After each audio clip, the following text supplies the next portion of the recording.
എത്ര സീറ്റ്? അതിപ്പം നമുക്ക് 140 കിട്ടിയാലും മത്സരിക്കാൻ ഞങ്ങൾ തയ്യാറാണ്.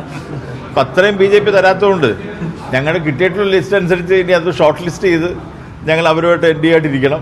ഇരുന്ന ശേഷം ഇത് ഫൈനലൈസ് ചെയ്യും. അങ്ങനെ സാധ്യതകൾ വളരെ ചില കാര്യങ്ങൾ അങ്ങോട്ടും ഇങ്ങോട്ടൊക്കെ മാറ്റിയെടുക്കേണ്ട വരുമല്ലോ, അത്രേ ഉള്ളൂ. കായംകുളം സീറ്റ് ഞങ്ങളുടെ ഇവിടെ ആലപ്പുഴ ജില്ലയിൽ ഒരു സീറ്റുകളും ഞങ്ങൾ മാറ്റി ഇതും ചെയ്യുന്നില്ല. അത് കായംകുളമൊക്കെ നമ്മുടെ BDJS സ്ഥാനാർത്ഥികൾ തന്നെ ഓൾറെഡി വർക്ക് സ്റ്റാർട്ട് ചെയ്ത് കഴിഞ്ഞോണ്ട്.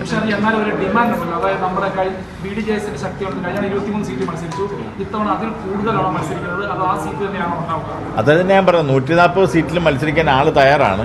അപ്പോൾ അതിനുശേഷം ആ ലിസ്റ്റ് ഞങ്ങൾ അതിനകത്ത് ആദ്യം എല്ലാവരും പറഞ്ഞു കഴിയുമ്പോഴത്തേക്ക് ഇനി സംസ്ഥാന കമ്മിറ്റി കൂടിയിരുന്ന് ആ ലിസ്റ്റ് ഒന്ന് ചുരുക്കും. അത് ചുരുക്കിയ ശേഷം പിന്നെ അത് കഴിഞ്ഞ് ഞങ്ങളും NDAയുമായിട്ട് ഇരുന്ന ശേഷം ഒരു ഫൈനലൈസ് ചെയ്യും. ഞാൻ ഇതുവരെ മത്സരിക്കും. ഞാൻ കേന്ദ്ര നേതൃത്വം പറഞ്ഞിട്ടുള്ളത് എന്നെ മത്സരത്തിൽ ഒഴിവാക്കണം.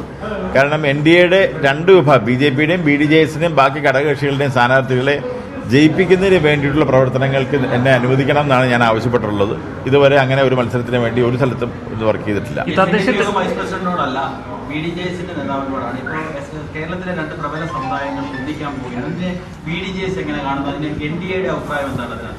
NDAയുടെ അഭിപ്രായം നേരത്തെ BJPയുടെ അഭിപ്രായം അവർ പറഞ്ഞ് നിങ്ങൾ കേട്ടതാണല്ലോ. കാര്യം BDJS സംബന്ധിച്ചോളം പിന്നെ SNDP യോഗവും NSSുമായിട്ട് യോജിക്കേണ്ടത് ഈ കാലഘട്ടത്തിന്റെ ആവശ്യം തന്നെയാണ് എന്നുള്ളത് ഞങ്ങളുടെ നിലപാട്.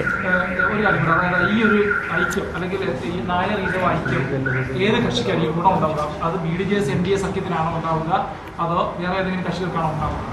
പ്രത്യേകിച്ച് NSSനും SNDP യോഗത്തിനും ഹിന്ദു വിഭാഗത്തിനും വളരെ ഗുണകരമായി വരും അത് എന്നുള്ളതാണ് സത്യാവസ്ഥ. BJP അല്ലല്ലോ അത് അങ്ങനെ പറഞ്ഞാൽ അങ്ങനെ പറ്റുന്നത്. BJP എന്ന് പറയുന്നത് NDA എന്ന് പറയുന്നതിനകത്ത് മുസ്ലിങ്ങളുണ്ട്, ക്രിസ്ത്യാനികളുണ്ട്, ഹിന്ദുക്കളുടെ എല്ലാ വിഭാഗമുണ്ട്. ഞാൻ പറഞ്ഞില്ല ഇത് BJP ഇവിടെ NSS എന്നും SNDP എന്ന് പറയുന്നത് ഹിന്ദുക്കളിൽ 2 പ്രബല സമുദായങ്ങളാണ്. ആ സമുദായത്തിന്റെ ഐക്യം കൊണ്ടുണ്ടാകുന്ന ഗുണമാർക്കാണ് ആ 2 സമുദായത്തിനും അതുപോലെ തന്നെ ഹിന്ദുക്കളിലെ മറ്റുള്ള വിഭാഗങ്ങൾക്കും. അതാണ് അതിന്റെ സത്യാവസ്ഥ. അല്ല, അവരുടെ ഒരു പ്രവൃത്തി അവകാശപ്പെടുന്ന പാർട്ടികളാണല്ലോ BJPയും BDJSും ഒക്കെ. അപ്പൊ അങ്ങനെ വരുമ്പോൾ അവർ ഗുണമാകത്തില്ലെന്നാണ് ചോദ്യം. അപ്പം മുസ്ലിം ലീഗ് നമ്മുടെ ഈ പറയുന്ന ഹിന്ദു വിഭാഗത്തിന്റെ വോട്ട് വേണ്ടെന്നാണ് പറഞ്ഞിട്ടുള്ളത്. അല്ല, എനിക്ക് അറിയാൻ ചോദിക്കുന്നത്. കാരണം വെച്ചാൽ മുസ്ലിം അങ്ങനെയാണെന്നുണ്ടെങ്കിൽ ഈ പറയുന്ന മുസ്ലിം ലീഗ് അങ്ങനെ ഈ പറയുന്ന ഹിന്ദുക്കളുടെ വോട്ട് വേണ്ടെന്ന് പറഞ്ഞിട്ടുണ്ടോ? അങ്ങനെയല്ലോ. അക്കാര്യത്തിൽ ക്ലാരിറ്റിക്ക് വേണ്ടി ചോദിക്കുവാണെങ്കിൽ ഈ ഭൂരിപക്ഷ വോട്ടുകൾ വിഭജിച്ചു പോകുന്നതാണ് പലപ്പോഴും കേരളത്തിലെ അധികാര സമവാക്യങ്ങളെ നിർണ്ണയിക്കുന്നത്. അപ്പോൾ ഈ ഭൂരിപക്ഷം ഹിന്ദു വോട്ടുകൾ അത് ഏകീകരിക്കില്ലേ? ഇത്തരത്തിൽ 2 സമുദായങ്ങൾ അല്ലെങ്കിൽ നിങ്ങൾ പറയുന്ന പോലെയാണെങ്കിൽ നായാടി മുതൽ നസ്രാണി വരെ എന്ന് പറയുമ്പോൾ ഒരു ഏകീകരണം ഉണ്ടാവുമല്ലോ. അപ്പോൾ അത് സ്വാഭാവികമായിട്ടും ഗുണം ചെയ്യുന്ന BJP കൂടി ആയിരിക്കില്ലേ? അതങ്ങനെ പറഞ്ഞാൽ ഞാൻ തന്നെ ചോദിച്ചത്. കാരണം ഇപ്പം അങ്ങനെയാണെന്നുണ്ടെങ്കിൽ ഇപ്പം ഇവർ മുസ്ലിം ലീഗ് പറയട്ടെ ഹിന്ദുക്കളാരും മുസ്ലിം ലീഗിനെ വോട്ട് ചെയ്യുന്നില്ല എന്നവർ പറയട്ടെ. കാര്യം ഇന്നവർക്ക് ഗുണം വരും എന്ന് മുസ്ലിം ലീഗ് പറയുന്നുണ്ടെന്ന് അവരോട് ചോദിക്കുക.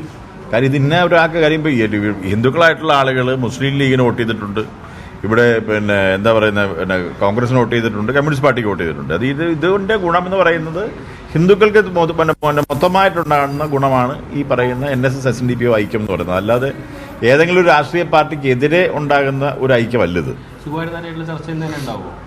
അത് അദ്ദേഹമെ വിളിച്ച് സംസാരിക്കണം, ഉടൻ തന്നെ ഉണ്ടാവും. താങ്കളെ മകനെ പോലെ കണ്ട് സ്വീകരിക്കുമെന്നാണ് ഇന്ന് പ്രതികരിച്ചത്. ഞാൻ അദ്ദേഹമായിട്ട് ഞാനും അദ്ദേഹം തമ്മിലുള്ള ബന്ധം അങ്ങനെയാണ്. ഇന്നലെ ഉള്ള ഒരു ബന്ധമല്ല അദ്ദേഹമായിട്ട് എനിക്കുള്ളത്. അപ്പോൾ ഞാൻ അദ്ദേഹത്തെ കാണുന്നത് അങ്ങനെ അത്രയും സ്നേഹത്തോടും ബഹുമാനത്തോടും തന്നെയാണ് അന്നും കണ്ടിട്ടുള്ളത്, ഇന്നും കാണുന്നത്. ഈ തദ്ദേശ തെരഞ്ഞെടുപ്പിൽ BJP ആയിട്ട് NDAയുമായിട്ടൊക്കെ ചില അഭിപ്രായ വ്യത്യാസങ്ങൾ BDJSന് ഉണ്ടായിരുന്നു എന്നുള്ള ഒരു പരസ്യമായ കാര്യമാണ്. ആ അഭിപ്രായ വ്യത്യാസങ്ങൾ ഇപ്പോഴും ഉണ്ടോ? എവിടെ പരസ്യമായിട്ടുണ്ടായിരുന്നു? ഒന്നും പറഞ്ഞു തരാൻ പലയിടത്തും സ്വതന്ത്രമായിട്ടും സ്ഥാനാർത്ഥി നിർത്തുന്ന സാഹചര്യം ഞങ്ങളാരും നിർത്തിയിട്ടില്ല. ഞങ്ങളാരെയും കൂടി സ്വതന്ത്ര സ്ഥാനാർത്ഥികളൊന്നും BJP സ്ഥാനാർത്ഥിക്കെതിരെ നിർത്തിയിട്ടില്ല. ഇപ്പോഴുള്ള NDA സംവിധാനത്തിൽ BDJS തൃപ്തരാണോ? ഞങ്ങൾക്ക് യാതൊരുവിധ പ്രശ്നവുമില്ല. സന്തോഷമുള്ളതുകൊണ്ടല്ലേ നിൽക്കുന്നത്. ഞങ്ങളെ LDFും UDFും ഞങ്ങൾ ക്ഷണിച്ചിട്ടുള്ളതല്ലേ. ഞങ്ങൾ പോകാൻ NDA നിൽക്കുന്നതിന് കാരണം എന്താ? ഞങ്ങൾക്ക് ആ സന്തോഷവും അടുപ്പവും സ്നേഹവും ഉള്ളതുകൊണ്ടാണല്ലോ അത് നിൽക്കുന്നത്.